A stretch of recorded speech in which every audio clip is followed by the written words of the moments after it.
Hi, everybody. This is Silvio Canto in Dallas, Texas on Tuesday, October the 28th. And welcome to our commentary. Well, if you're a baseball fan, you probably know what happened in LA last night, game three, right, of the World Series. They play 18 innings and the Dodgers win 2-1. You know, it's really difficult to play 18 innings and keep on playing for the simple reason that normally, for most baseball teams, the weakest part of the team is the bullpen. So somebody will give up a home run. And when you combine that with the kind of hitting abilities these two clubs have, both the Blue Jays and the Dodgers, have a lot of guys who can hit one out of the park. And yet it went 18 innings. It wasn't until the 18th that I think his first name is Charlie Freeman, first baseman, great player, with the Dodgers hit a home run to win the game 2-1. I mean, you just think about that. Statistically, that doesn't happen a lot. A lot of games don't go that long. In fact, I think this is only the second or third time that a World Series game has gone that long, even in regular season games. Now, of course, they have different extra inning rules in during the regular season, but still, to go 18 innings, you really have to have incredibly good pitching and timely defense and have a little bit of luck probably as well. But anyway, great game, great game. Congratulations to both sides for putting up quite a game. I guess the only bad news is that the game started at 7 o'clock our time, which means that it went on for almost 6 hours. So it didn't stop until like over after 1 o'clock. Now, in the West Coast, they got the benefit of watching the game in a much reasonable time. It was just like a late game over there. But for most of the country, if you live in the Eastern or the Central time zone, you're talking getting up at you getting up till 2 o'clock in the morning or 1 o'clock in the morning. So it was a pretty late game, but an amazing baseball game when you can play that many innings and have it still be 1-1. And then, as I say, in the bottom of the 18th, that's two games. If you think about it, that's like playing two games in one game. I mean, incredible performance, really, by both sides. So you got to congratulate both sides for putting up a game like that. Now, that's probably going to have some consequences in game 4 because their bullpens are going to be really, really used up. So they're going to need a starter to go deep into the game tonight. So we'll see what happens with that. But just great baseball. That's all I can say to you. Just absolutely great baseball. Well, I have a post over at the American Thinker today talking about Argentina. A lot of it is what we talked about yesterday, that I think people decided to stay with Milei. They didn't want to go back to the past. More and more voters said, you know what? We're not crazy with this guy, but we don't want to go back to the past. And I think that ended up being the reason why they handed him not a re-election, but kind of like one of our midterm elections, although it's not exactly like a midterm elections because it didn't happen midterm through his presidential term, but it's the closest thing, I guess, to a midterm election. A lot of them were just regional elections, as they like to call it, like the governor of a province and that kind of thing. But it was a good night for Milei, which is good for us here in the United States. One of the things that I pointed out in my American Thinker post is that I think this is a great victory for U.S. foreign policy because we've been really cultivating these regimes, these right-center regimes in Latin America lately. And so this was a great news for that kind of ideology. So check out my post over at theamericanthinker.com. It's on the right-hand side. There's also, by the way, a very good post about Argentina written by Monica Showalter, who is one of the assistant editors at American Thinker. So you may want to check her out as well. She's a real expert when it comes to Latin America, one of the best when she's writing about that topic. Monica Showalter over at American Thinker, I would recommend. There's a link to her article in my article. So that's why if you get to mine, you'll be able to find her article as well. Well, I have a post coming out about food stamps. But before we get there, let me just tell you that I think this development with respect to the public sector unions, where you now have one or two public sector unions calling on the government to, or the Democrats really, to get together with the Republicans and figure something out. I think that a lot of this could be huge. This could be the kind of news that could change everything if the Democrats are now getting heat from public sector unions.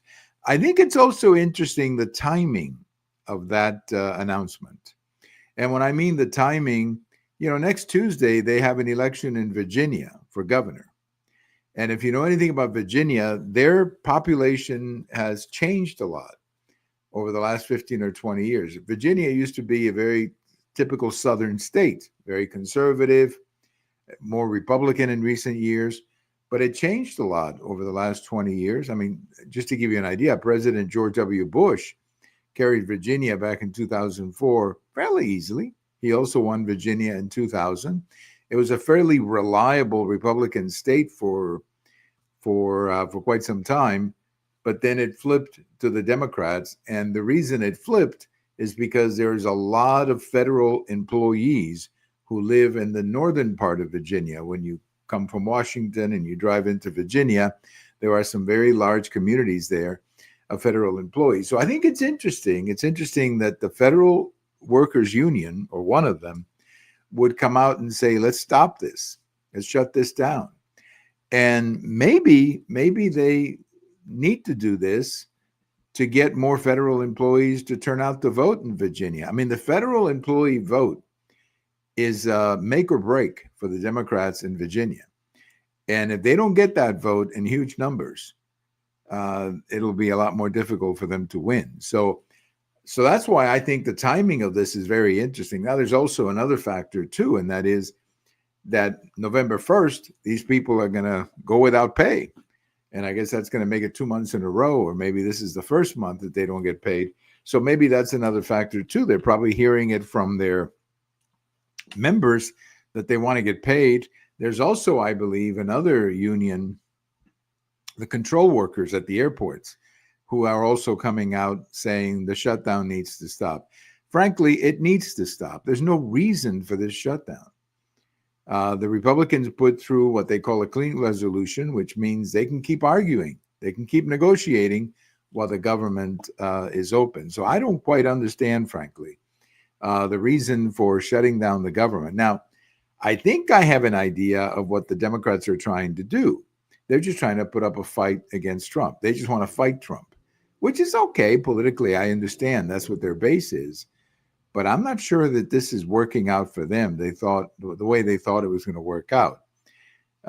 So we'll see. We'll see. But the timing of this particular public sector union coming out right now against the shutdown, I think has something to do with the election coming up on Tuesday in Virginia, and maybe even the one in New Jersey, which is really tight. That election is really tight. It's within the margin of error in New Jersey. So that's going to be an interesting one to watch. Now, the one in New York, we keep hearing that that it's getting tighter, that Cuomo is catching up. I don't know. I just don't have enough reliable data to say that. I don't know if it's going to happen or not. It could end up being very close. Instead of Mandani winning by 10 points, he may win by 3, but the bottom line is that he wins. So I think most people are predicting that Mandani will win, but instead of 10, it could be 3, for example. But he's still going to win. Now we'll get more into the New York City election on Wednesday when we chat with our friend Bill Katz, the editor of Urgent Agenda. Bill is in New York, so he can give us a report from the streets of New York, as they like to say. Now let me talk about food stamps. I have an article coming out about food stamps tomorrow. The latest number is that there are 42 million Americans receiving food stamps. Now, that to me is a large number of people. And I don't know what the standards are, but that's a lot of people in the United States to be getting food stamps. When you realize that, we're a country of 330 million, and 42 million are on food stamps. That's like 1 out of 7, 1 out of 8 Americans. That's a lot of people getting food stamps. And, how this is happening, I don't know. But I was very surprised, frankly, when I saw that figure. I had no idea that that many people in the United States were, living off food stamps or getting food stamps to live. Now, in some cases, these people are working. I guess they're just not making enough money to pay for the food. But what I find interesting is that I wonder how many of these people are also relying on private charity or private help. Because, our church has a pantry, and, we feed a lot of people at our church. I mean, a lot of people come by and, they pick up things from our pantry. And I don't know how many of those people are also getting food stamps. But it's just fascinating to me. I think when 42 million people are getting food stamps, to me, that sounds like a lot of people. I'm not saying that I'm against, don't misunderstand me. I'm not against helping people who need help, but 42 million, that just sounds to me like a lot of people getting food stamps. So I wonder if we will, if we are going to maybe take a look at those numbers. The article that came out that I'm linking to basically said that this is one of the consequences of the shutdown, that we've had a chance to see where a lot of this money goes. And, for at least for me, I had no idea that it was 42 million people, and lots of other people in the country are coming to the same conclusion that I came. That's a lot of people. 42 million people. That just sounds to me like a lot of people are getting food stamps. Well, let me leave you with a little history. This is an unusual one. 1886, on this day, 1886, the Statue of Liberty was inaugurated. And of course, the Statue of Liberty is a gift from the people of France. It was brought over. And so they had the big ceremony in New York with the Statue of Liberty. President Cleveland. Now, this was the President Cleveland in the first term. Remember, he lost and came back for a second term. But President Cleveland was the president at the time. And the Statue of Liberty went up, and there she has been now for 140 years or whatever, 139 years. The Statue of Liberty has been there in New York. Lady Liberty, as some people like to call it. And there she is, Lady Liberty. It was inaugurated on this day. It was opened to the public on this day in 1886. And what a great symbol that is, by the way. Great symbol of America, the Statue of Liberty is. I always loved it. Whenever I've been to New York, I always wanted to make sure that I saw, at least from a distance, if I couldn't get there, at least from a distance, when you're landing in the plane, sometimes you can see it too. Beautiful, beautiful tribute, the Statue of Liberty. So 1886, Statue of Liberty went up, was opened in 1886, and there it is. And here's the great trivia question. Of course, President Cleveland was the one who inaugurated that on behalf of the federal government. Thank you for listening. This is Silvio Canto in Dallas. Have a great day, and we'll talk to you later. Bye-bye, everyone.